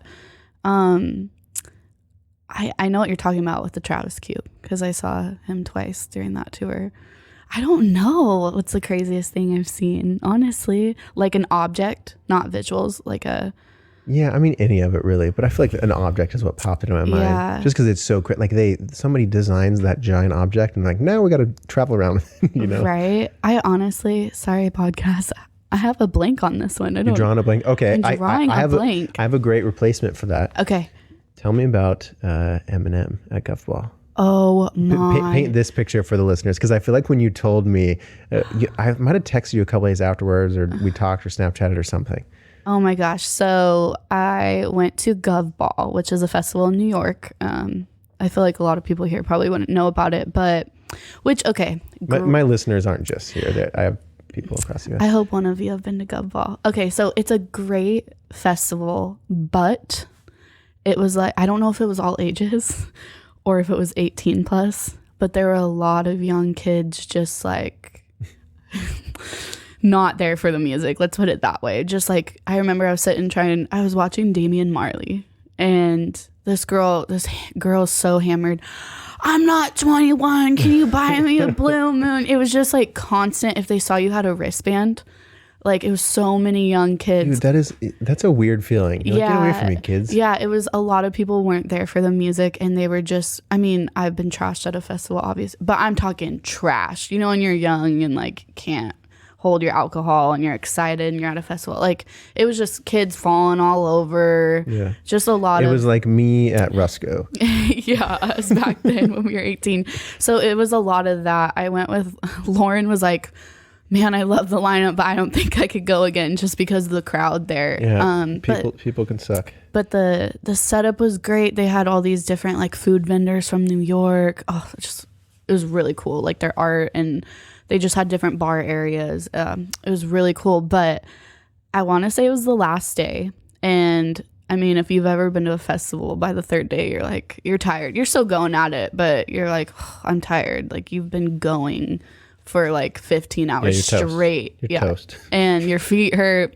And I remember we were at this tequila bar and we were sitting there having margarita, and Eminem was going to play. And I, as a group, we're like, okay, we'll just go check him out for a little bit. You know, we're just that tired. And so that ended up being the best show of the whole festival. So it's pouring down rain, and he's playing all of his old songs, like everyone just singing, dancing, and then brings out fucking 50 Cent. 50 Cent! And my mouth just dropped. I remember I was like, what? Like, I did not see that coming. Yeah, it was awesome. He brought out another rapper too, but I think he was like a local New York guy. But when he brought out 50 Cent, oh my God. Like, I just like, it was... What track did they do? Do you remember? What? Do you remember what track they did? They did In the Club.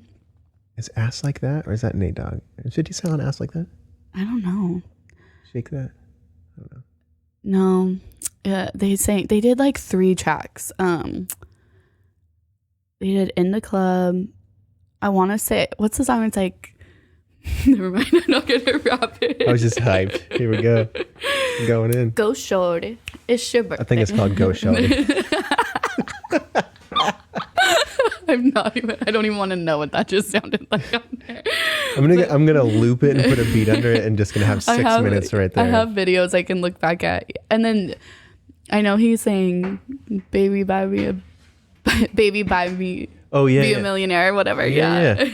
I remember that track. Wow, I'm so not on my rap game right now, but yeah. So it was just the whole setup was so cool. Like the whole crowd too really made it, because it's pouring down rain. All of us are soaked. It's the like this is closing out the festival. Right. You know, you've had this great weekend, and we almost didn't go. It was so crazy, and then it ended up being the coolest thing ever. And Eminem did great. All the old tracks, like it was just such a throwback show. Isn't it crazy, like how, because we've probably been to each been to multiple festivals where like this has been the case, where it starts raining and you'd think there is like a little bit of the initial like, oh fuck, but then within 2 minutes everybody is like, no fuck, it's raining, we're still doing the thing, and then it all of a sudden turns into almost like more of a party mode sometimes. Yeah, like I feel like it does.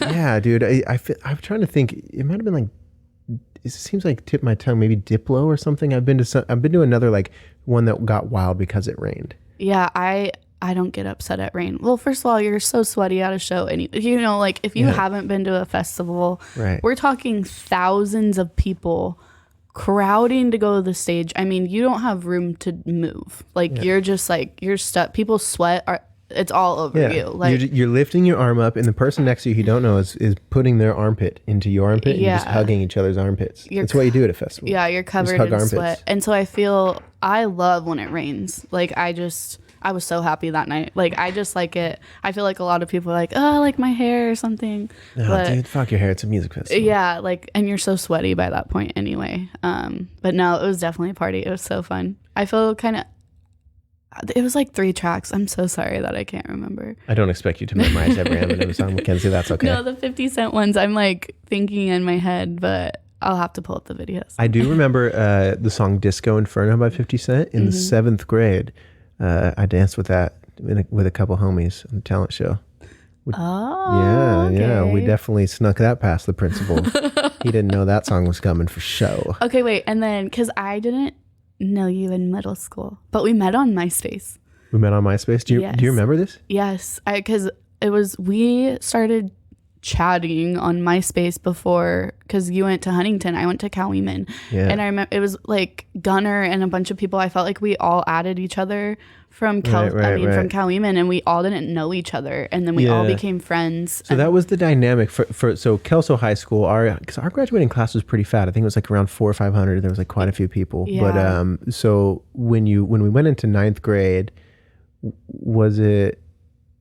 did we go the year that like the 8th graders also came with us or something, or 9th graders came up? I think so. I know what you're talking about, because they made that switch. Yeah, they made the switch because it used to only be like 10th, 11th, and 12th grade in high school or something, but they made 9th grade. But anyway, so there's essentially 2 big middle schools, and that was kind of the thing. Like the 2 middle schools, finally they like converge. Yeah. And there's like this first like meshing when you like meet everybody. And social media, that was the thing. Like social media was still new, but I think that was definitely a thing where it's like, you go home and you look them up. You try to see if they have a MySpace yet. Yeah, remember Top 8? Top 8. That's where... I feel like you're probably in my top 8.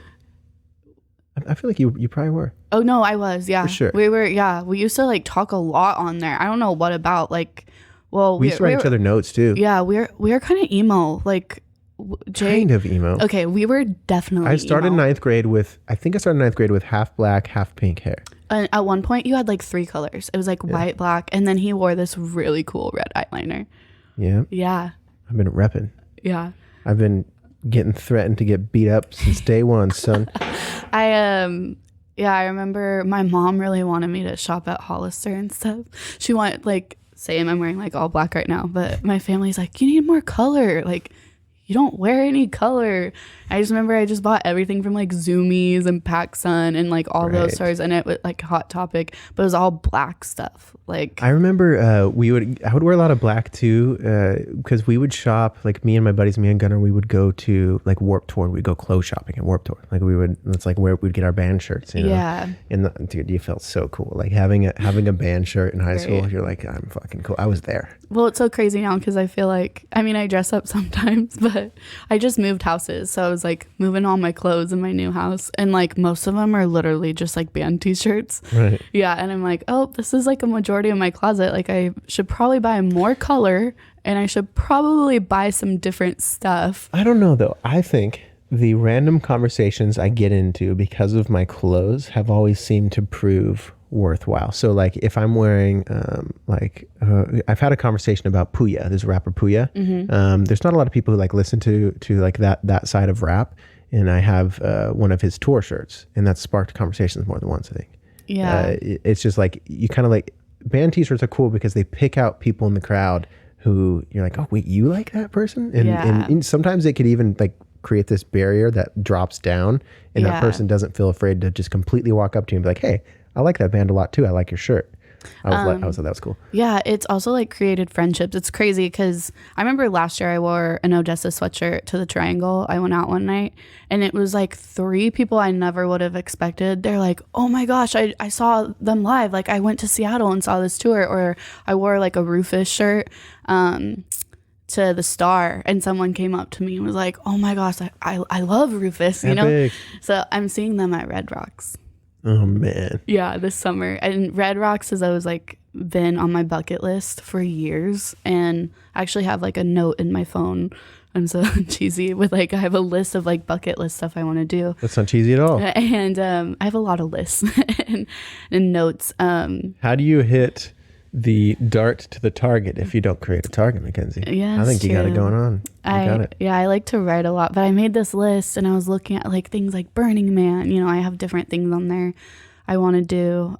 Great Wall of China, just different stuff. I would love to do that too. Yeah, I want to go to the end that's like not the touristy part, the part that's like kind of abandoned. I think you have to walk quite a bit. But yeah, the whole wall. You have to walk that. Dude, I would walk the whole wall. It'd be sick. Me too. If I'm going, I'm doing the whole thing. I mean, I think that I read that, I don't know how accurate this is, but I think that I read that they actually have the bodies. Like if you died as they were building the Great Wall, they'd be like, well, fucking add him to the wall. Put him in there. Oh my God. Brick around him. I think that's awesome, honestly. I don't know if that's true or not, but I want to believe it. I'm going to go look for faces. Yeah. But I was like looking at this list probably a couple of months ago, and Red Rocks is on it. And I'm like, I fly for free. Why have I not been to Red Rocks? Like, it's ridiculous that I haven't been yet. And so it was just perfect. A couple weeks ago, they posted on Instagram, we're going to our favorite venue. And I like, before I finished reading, I'm like, I know they're going to Red Rocks. And I bought a ticket for Wednesday night, and I have one for Thursday night. That's not that surprising. I know. I'll buy, So I know, like with Odesza, I went to their show, and then I was like, nah, gotta go to another one. So I bought another ticket. So I have 2 tickets. It's so cool. But sometimes when it's an artist that you're obsessed with, like last night, Dermot, or 2 nights ago, Dermot, that's my 3rd time seeing him. And it's like, it's even if they're doing the same set, which most of the time they're not, but it's totally different show. Like there's so much, you're like, I didn't notice any of those things last time, because you get so transfixed. I love going to see an artist more than once, because I feel like you get to like really explore their set, really explore what they're trying to say. Yeah, especially like with Brockhampton, every tour they have is so different. Yes, it is. They all, the way they put their show together, so they'll have, what would you call that? Like the backdrop screen, like at a show. Yeah. They'll play, like one tour they played a couple songs, and then they stopped and played a video of them asking each other like, what, because it has multiple members, so they'll be like, what does sex mean to you? They'll ask them just random questions, and so like 3 of the guys will answer, and they're completely different. They'll just stop the show and play like these random videos with random questions, and then they'll pick up again, and then they'll play a couple songs, do something different, and like that's like an experience too. They do different things, they dress different. Each album is different entirely that they have. So I think I could see more. I was just saying, like the DJ world like gets more and more in depth, like more and more things happening on stage, more of an experience, just like an immersive festival we were talking about. It'd be cool. It's gonna be cool to see more of the immersive like concert, just like the night out is like this immersive experience, not just going to look at a stage. Yeah, it's more and more. Brockhampton, I wanted to just explain who they are really quick for any listeners who don't know. So, and you probably already knew this, but did you know that they met on the Kanye to the forum? I do, yeah. Yeah, so there's a Kanye West forum, this group, Brockhampton. Kevin Abstract is kind of like the leader, the head. And from my understanding, he essentially posted on Kanye to the and was like, I want to start like a boy band. I want to start a group who wants to fucking move out to LA and join me. And I think it was LA or was it Santa Monica? California? Yeah, they moved to LA, but they all lived in Texas. I think it's like Corpus Christi, or they lived somewhere in Texas and they moved to LA. Yeah. Oh, see, I thought that they didn't know each other in person before. I thought that it was like a purely internet meetup. No, it was. Okay. Yeah, but then they all moved to LA. Yeah. But I think they all I want to say like a couple of them knew each other, but definitely not all of them at all. Yeah, well, and they're like the people who are on stage, there's rappers and singers, like they kind of do everything. They're like the song Bohemian Rhapsody by Queen, like every one of their songs is like that, but modern.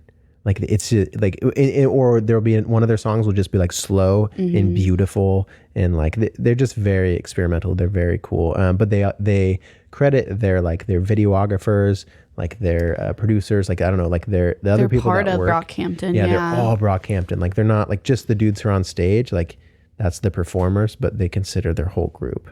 Like the manager, the people doing the visual. Yeah, they just like the producers. They consider them all Brockhampton.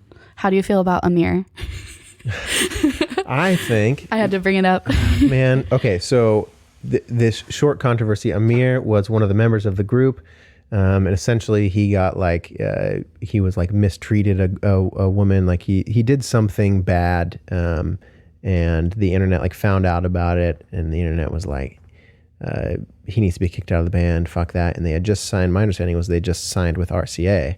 And in order to keep that contract, it was like RCA was like, we can't deal with the drama of this guy. Like he's got to go. Yeah, like he like said something to me. He like treated a woman bad. I don't know if he like beat the shit out. It wasn't like beating shit out of a girl or anything, I don't think. But I heard like, I don't know what's true because it's the internet. These could all be. I heard the same thing. Like it had to do with a woman, and then I also heard that he set up like a robbery to get like one of his shit. Yeah. Yeah, like one of his friends robbed. He was like behind on it, and then they all found out. Right. I forgot. I think you even told me about that. Yeah. So I don't, but I mean, these are things circling. Right, like we don't know their life. We don't know this is true. Essentially, he was removed from the group. And I was just saying from as a listener's perspective, like, dude, his flows are hot. Like he was such a great contributor to Brockhampton, in my opinion. Like, but I did see them. We saw them at Block Party, like after he had been kicked out and after they had kind of like gotten back on their feet and they're performing more, and it transformed them. Like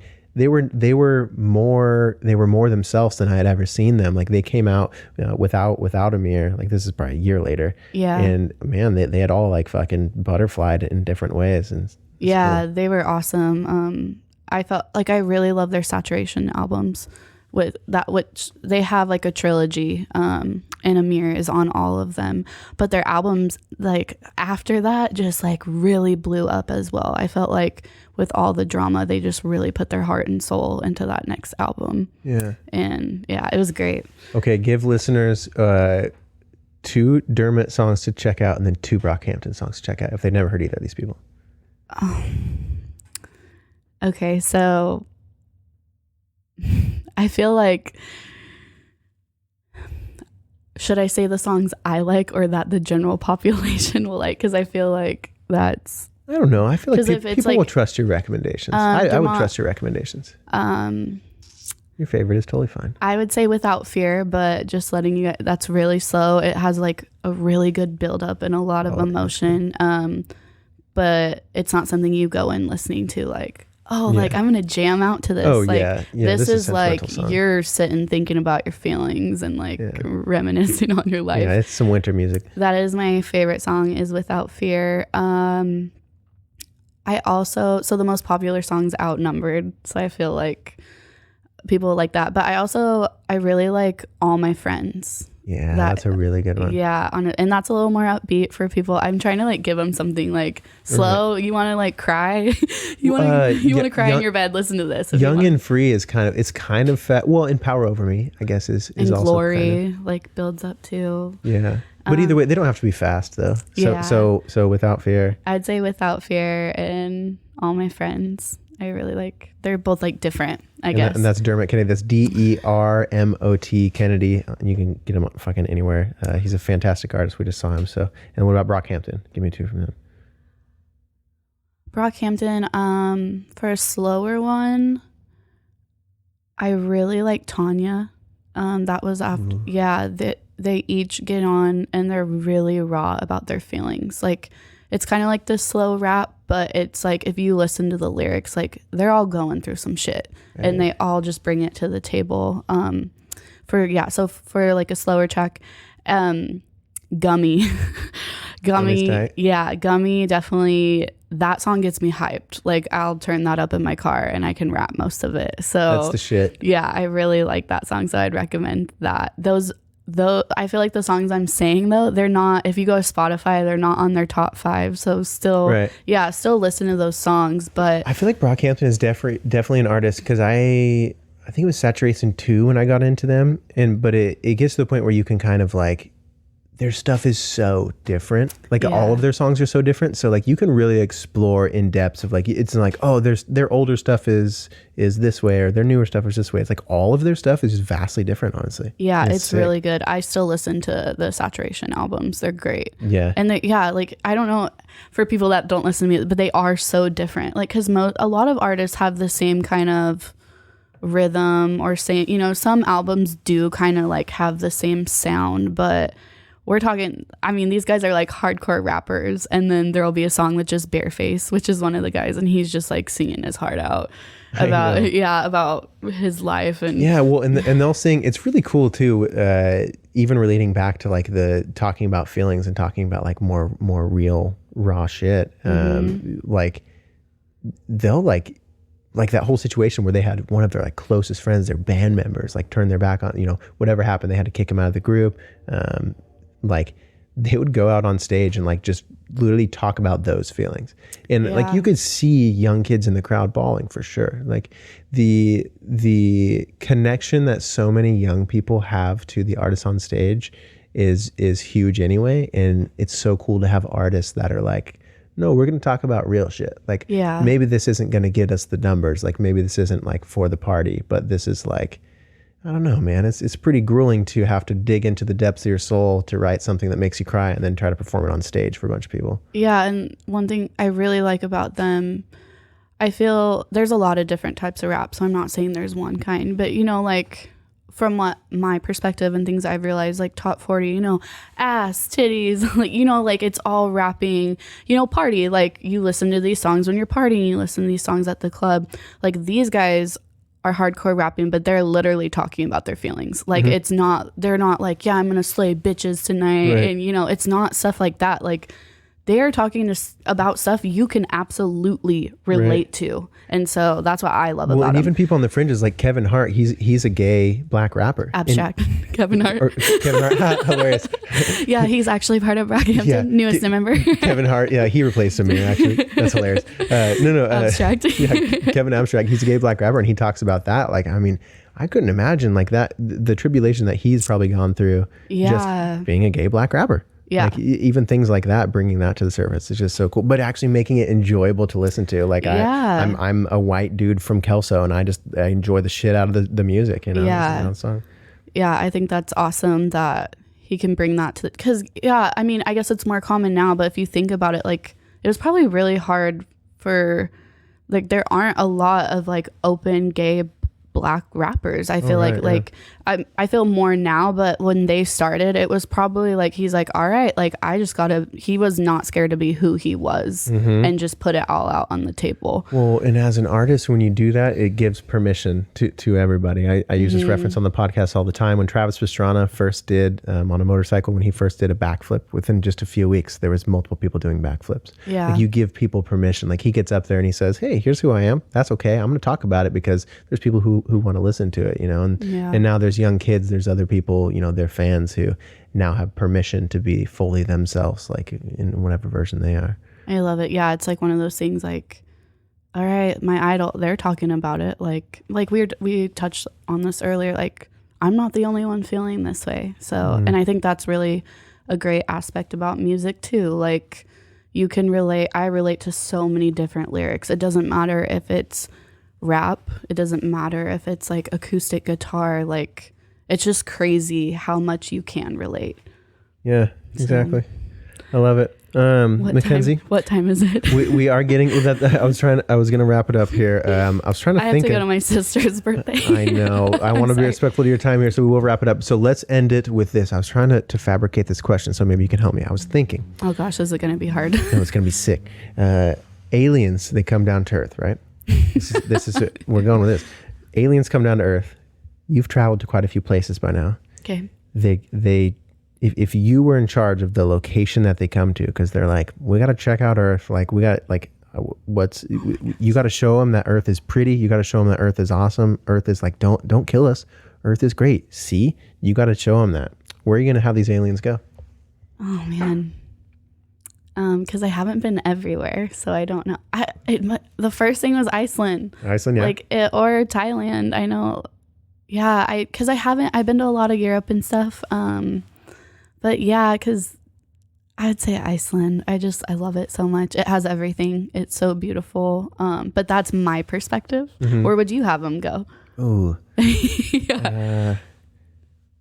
I mean, what's funny is instantly I thought of Tokyo, but I think I was just being selfish because that's where I want to go. I just want to go hang out there, but I'm not an alien. Because I thought of like a big city. Do they want to see? Because you said I don't know Earth if they should see culture. I'd take them to Westworld, to the West. Take them to the Westworld. I'd take them to the Western. Oh God. Where they could do anything with the robots. For anyone who hasn't watched Westworld. Oh yeah, the show Westworld is wild. I feel like maybe those are already aliens. Yeah, we talked about this earlier. Yeah, anybody who hasn't seen that show, you need to watch that. Yeah, like definitely top 5 my favorite shows. Savage. In the intro, genius. The intro just like calms your heart. It's beautiful visually and hearing wise. Why do I keep saying hearing wise? It's okay. I've messed up a couple of times on this, or I like just zoned out. Oh, that's how it happens. Well, with the podcast, you realize that like, oh, like people don't let me talk for this long. Like I didn't realize, like, am I good to keep going? Yeah, I was like, for you guys who haven't been in Jake's basement, it's awesome. Like there's so much. There's a wall with like all these quotes and writing, and it's really easy to get not lost, but yeah, lost in here. I was reading everything and just like taking everything in earlier. So yeah, I feel like I'm like looking around and I'm like, oh yeah, okay, yeah, I need to focus. Yes. No, that's good. It's my little ADHD chamber. It's cool. I've gotten, of course I love it, but everybody who's come down here over for the podcast or musicians I'm working on have just been like, wow, this is incredible. I get it. Like it's what I want it to be is like a portal to like if you can come here and you feel like you can grab your most inspirational side of yourself, if you feel like you can like connect to like your most artistic self, the most you, the most like part, the most part in you, the part in you that most loves yourself. I want that to be activated here in this portal, and it's so great. It's filled with so much positivity, and yeah, just all the quotes on the wall are just keep going, Yeah. Well, maybe that's what I'll have. If aliens come down, they come on down to Junkyard Love. Yeah. I'll show you. They'll be like, hey, what's a human brain like? And I'm like, I don't know. Look at the wall. Like, I haven't figured it out. I'm trying. Yeah. And they'll try to decipher everying. Yeah. It is funny Bring though, because them to Castle Rock. Yeah. Come to Castle Rock, Washington. We'll show you around aliens. I had Jay over here the other day and she's like, wow, it's incredible to be inside your mind here. Then she like looked around and I was like, oh yeah, it is kind of like my mind just splattered everywhere. Yeah. I feel like, it definitely feels like home. Like I could bring my journal here and just sit crisscross on the floor and probably write. Please do. A couple pages. Next time you're in town, if you need a day to just get away, I can put some headphones on and work on my shit and come just vibe out. Yeah. Well, thank you so much for having me. Yeah, Mackenzie, it's so wonderful. Sorry, I rambled on a lot. You didn't ramble at all. No need to apologize. I'm glad I had you on here. I just kind of like, I texted you yesterday and I was like, hey, you want to be on a podcast? Because you're in town. So I kind of caught you off guard. So I do appreciate you coming here and sharing a little bit of your story. I want to let you know that I appreciate you. I appreciate your friendship. I appreciate all the years that we've been friends. I hope we have many more years of friendship. You've grown into be a wonderful, beautiful, inspiring woman. And I'm glad that you're my friend. Oh, thank you. Same to you. Oh my God. Sorry. It's going to get all emotional. We're going to cry up in here. We're going to cry. We got to pause it. Yeah, I feel the same way about you. Thank you so much. All right. It's been great. Listeners, have a good rest of your day. Drink some water. Take care of yourself. And next time you see a stranger, look them in the eyes and smile. Bye, guys. Later.